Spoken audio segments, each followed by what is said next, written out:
2024 થી આપણી કથાનો શુભારંભ થયો અને આજ 15/5 બાપુના 100 મુખે ગામમાં ભાગવત કથાનો આપણું સપ્તાહ આજે પૂરું થયું। ઘણા લાંબા ટાઈમથી મારો મનોરથ એક હતું કે એક વખત ગામને ગુજરે મારા તરફથી કથા થાય, મારું ગામ ભોજન લે, જે ગામમાં હું જન્મ્યો છું, જે મારી જન્મભૂમિ છે, જે મારા માવતરની કર્મભૂમિ છે, ત્યાં એક આવું મારા તરફથી ગામની એક આવી કથા થાય, બધા ગામના સમગ્ર માણસો મારું ભોજન લે, એવું મારું મનોરથ હતું। એ ભગવાન 14 લોકના નાથે પૂર્ણ કર્યું છે, એ ભગવાનનો ખૂબ ખૂબ આભારી છું। સમગ્ર પ્રસંગ દરમિયાન મારું પોતાનું કુટુંબ, મારા મકવાડા પરિવારના યુવાન દોસ્તો, મારા ભત્રીજાઓ હોય, મારા ભાઈઓ હોય કે મારા પોતરા હોય, એમણે એટલી બધી સાહેબ સેવા સમગ્ર પ્રોગ્રામ દરમિયાન આપી છે કે હું સંત કંઈ છું નહીં।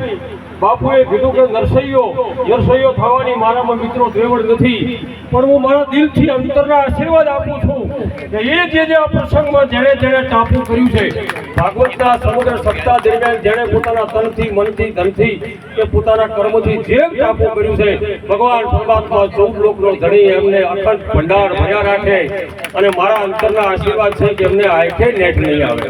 સમગ્ર દીકરાઓનો, મારા ભાઈઓનો, મારા કુટુંબનો ખૂબ ખૂબ આભાર વ્યક્ત કરું છું। મારા ગામજનોએ પણ સમગ્ર પ્રોગ્રામ દરમિયાન મારે ત્યાં હાજરી આપી અને કથાનું શ્રવણ કર્યું છે। એમનાથી બનતું ટોપું મારા ભાઈ પેળા વાહજીભાઈનો પેળાદ હોય, અમારા તરસંગીનો પેળાદ હોય, બીજા તહેવાર નામે અનામે ઘણાના નામ લઈ શકું કે તમામ જે દીકરાઓએ, ભાઈઓએ, મારા ગામના વડીલોએ જે મને સાથ સહકાર આપ્યો છે એ બદલ એમનો તમામનો હું ઋણ પાઘડી ઉતારીને મારા ના સ્વાગત કરું છું।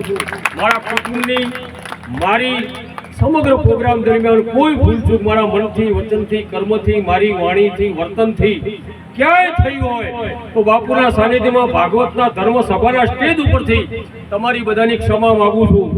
મારાથી બનતો પ્રયત્ન જ્ઞાન યજ્ઞ પીરસવાનો મેં કર્યો છે, કોઈ ત્રુટિ રહી હોય, કોઈ ખામી રહી ગઈ હોય તો મને ક્ષમા કરશો। ક્ષમા એ વીરનું ભૂષણ છે। તમે મારું ગામ છો, ગામ છે હાથીનો પગ છે। મારા બાપા, હું તો એક ગરીબ બાપનો દીકરો છું, એના પ્રમાણમાં જે મેં કંઈ કરવાનો પ્રયત્ન કર્યો છે અને તમે મને સહકાર આપ્યો છે એનો હું ઋણપૂર્વક નમસ્કાર કરીને આભાર માનું છું મારા બાપ। હવે આગળનો દોરાભાઈને આપીએ કે અમારા કુટુંબીજનોના દીકરાઓના નામ આપો, એમનું મારે ફૂલ નહીં તો ફૂલની પાંખડી શાલ ઉઠાડીને સન્માન કરવું છે, એવા નામો ભાઈ શ્રી બોલવું।